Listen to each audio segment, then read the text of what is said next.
علیکم ورحمۃ اللہ وبرکاتہ۔ بسم اللہ الرحمن الرحیم۔ اطیعوا اللہ واطیعوا الرسول واولی الامر منکم فإن تنازعتم فی شیء فردوه الی اللہ والرسول وقال اللہ تعالی ما آتاکم الرسول فخذوه وما نہاکم عنہ فانتہوا وقال اللہ تعالی لقد كان لكم في رسول اللہ اسوۃ حسنہ۔ صدق اللہ العظیم۔ سیرت نبوی صلی اللہ علیہ وسلم انسانوں کی ہدایت اور رہنمائی کے لیے نمونہ بنا دیا گیا ہے، اور یہ فرمایا کہ اگر اطاعت کرو اللہ کی اور اس کے رسول کی، اور اگر تمہیں اختلاف پڑ جائے تو اس کو لوٹاؤ اللہ کی طرف اور اس کے رسول کی طرف۔ اس سے مراد شرعی عدلیہ ہے، خدا کے حکم کے فیصلے ہیں، اور ان میں وہ عدلیہ فیصلہ کرے گی کہ کون حق بجانب ہے اور کون غلط ہے۔ مسلمانوں کی فوجوں نے بعد کے دور میں، جیسے بنو امیہ کا دور ہے، عمر بن عبدالعزیز کا دور ہو، اور وہاں پادریوں نے باقاعدہ رٹ کر دی عدالت میں کہ دیکھیں ہمارے ساتھ کچھ جنگ بھی نہیں کی اور ہمارے اس علاقے پہ مسلمانوں کی فوجوں نے آ کے قبضہ کر لیا ہے۔ تو عمر ثانی نے وہاں باقاعدہ حکم دیا کہ کوئی جج مقرر کیا جائے، شرعی قاضی، اور وہ کیس کو سنے۔ وہاں مقرر کر دیا گیا، اور اس قاضی صاحب نے جب دلائل سنے تو اس نے ان غیر مسلموں، خاص طور پہ وہ جو عیسائی تھے، ان کے حق میں فیصلہ دے دیا۔ اور وہ وہاں مسلمانوں کی بہت بڑی فوج اب پورے شہر پہ چھائی ہوئی تھی۔ جب یہ ایک قاضی کا لیٹر ان کو ملا کہ فوری طور پہ قبضہ ختم کر کے پیچھے ہٹ آؤ،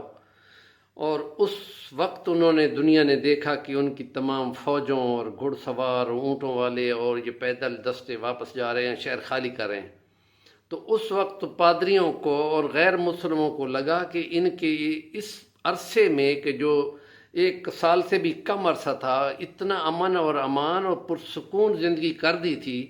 تو وہ بھاگے اور انہوں نے باقاعدہ منت سماجت کی کہ فوجیں واپس نہ جائیں، ہمارے شہر کا کنٹرول وہ خود ہی سنبھالیں، واپس آئیں خدا کے لیے۔ اور اپیل کی گئی تو اس وقت مسلمانوں کی فوج واپس آئی، اور وہ تمام لوگ ان کے اس حسن سلوک سے کہ قابض فوجیں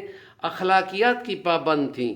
جس کی وجہ سے ان کو لگا کہ یہ تو ہمارے عیسائی لشکروں سے کہیں زیادہ انسانیت کے علمبردار ہیں، اور انہوں نے ان کے ہاتھوں پہ کلمے بھی پڑھے اور اسلام بھی قبول کیا، اور وہ نظام بھی مسلمانوں کے حق میں بیٹھ گیا۔ جیسے عمر ثانی پہ اپیل کی گئی کہ دیکھیں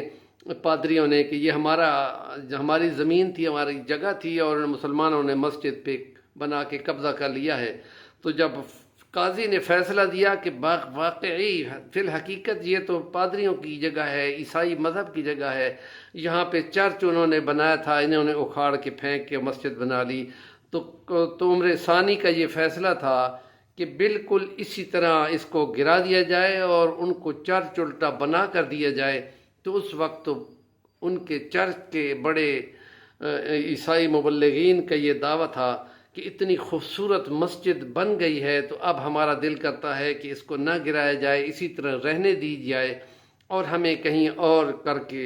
چرچ اگر بنا دیا جائے تو بہت ہی نوازش ہوگی۔ یہ اسلام کا نظام ہوتا ہے کہ جس میں غیر مسلم بھی سکون اور کامیابی پاتے ہیں، اور فلاح اور خوشی کے ساتھ رہنا اور بہترین طریقے سے زندگی گزارنا ان کا مطمع نظر ہوتا ہے کہ اپنے مذہب پہ بھی چلتے رہیں اور کسی کو کوئی گزار نہ پہنچے، ان کے حقوق مسلم ہوں۔ ہمارے چینل کا نام ہے صفی الوانی، ضرور سبسکرائب کریں اور کومنٹ بھی دیا کریں۔